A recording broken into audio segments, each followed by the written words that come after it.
As we've seen in previous videos, when we create a work order, we can create a new Word document for that order that's based on a template that we've previously set up.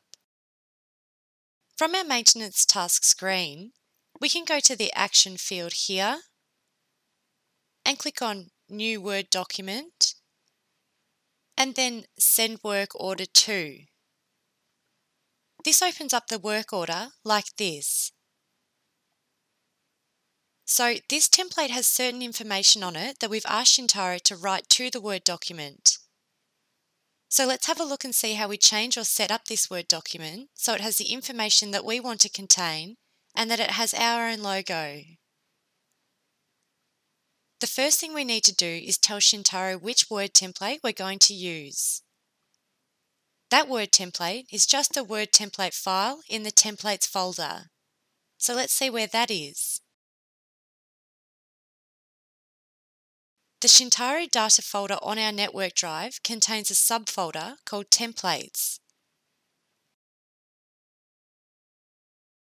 This is where all of the templates that Shintaro uses are kept. You'll see that we have a number of different templates here. We have Excel files, Word files, and some other text files in here.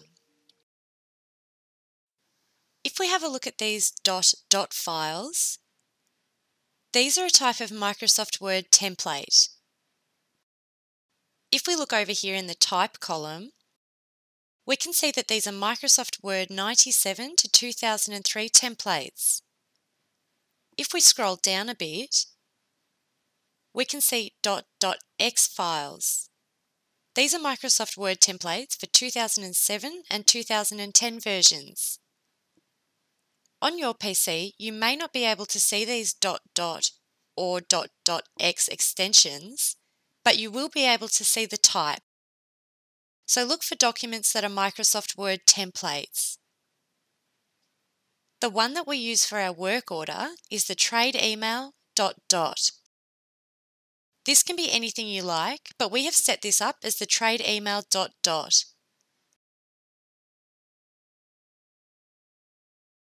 So if we have a look at Shintaro,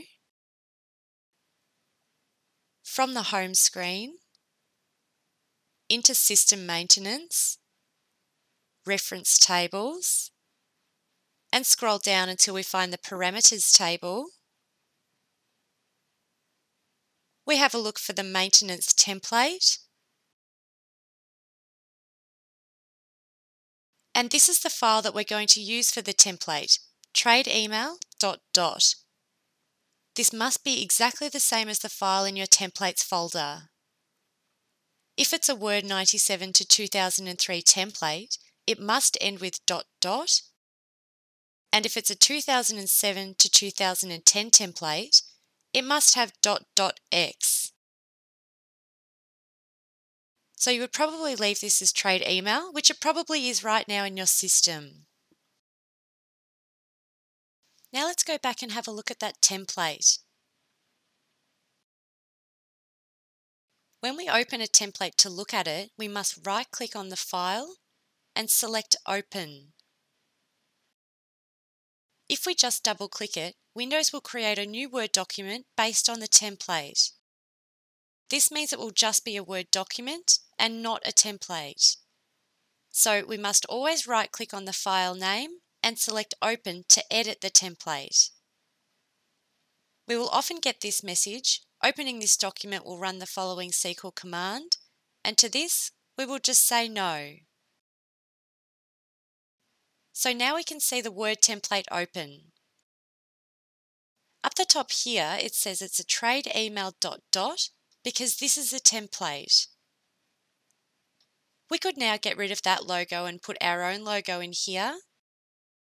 We can change the order number to say work order number, or whatever you like.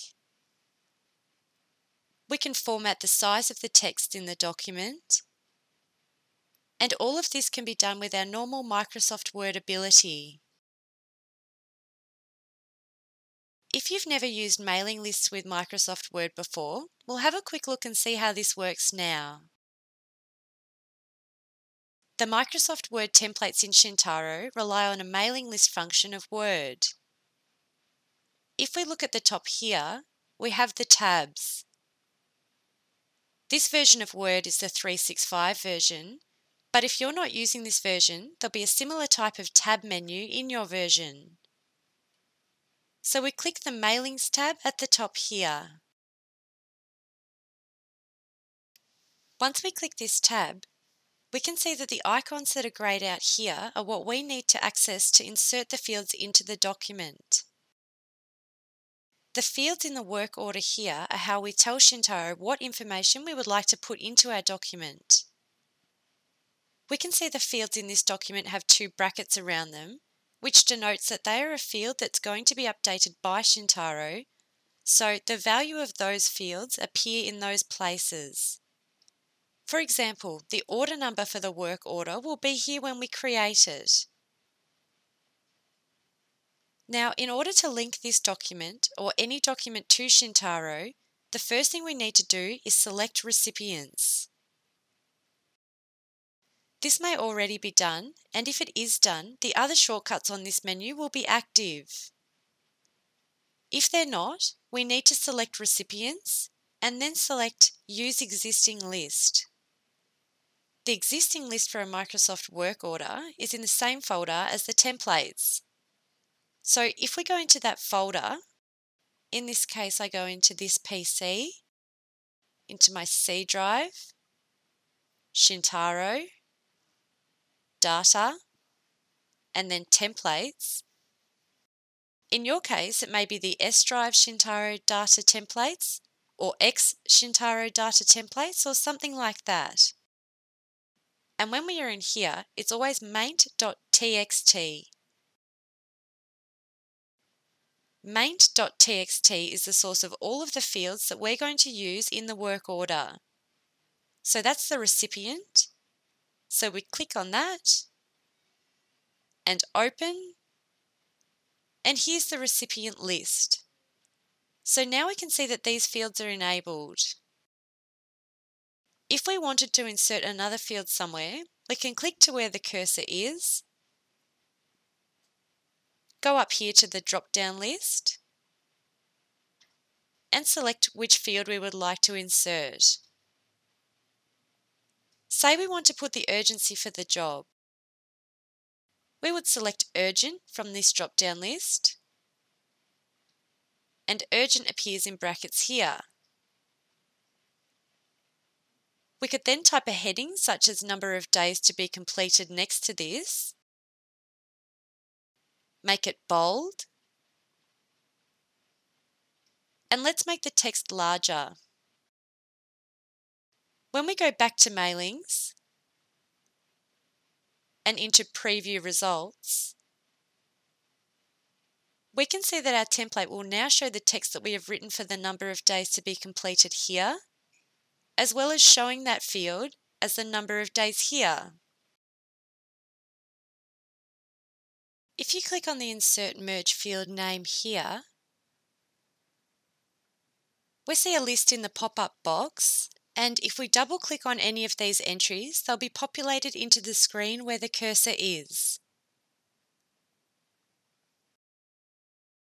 So once this is done, and when you create the work order, these things will be updated. We'll now save this document, go back to Shintaro,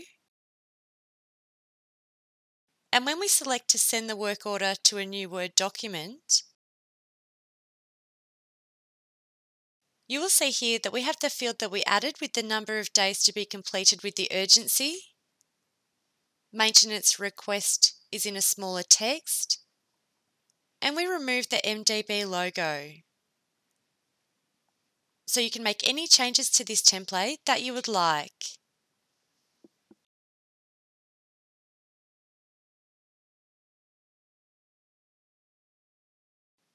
There are a couple of other things you can do with a work order template. If you have a work order template for a particular tradesperson, for example, if you have a work order template for Men at Work, you can go to the tradesperson's record,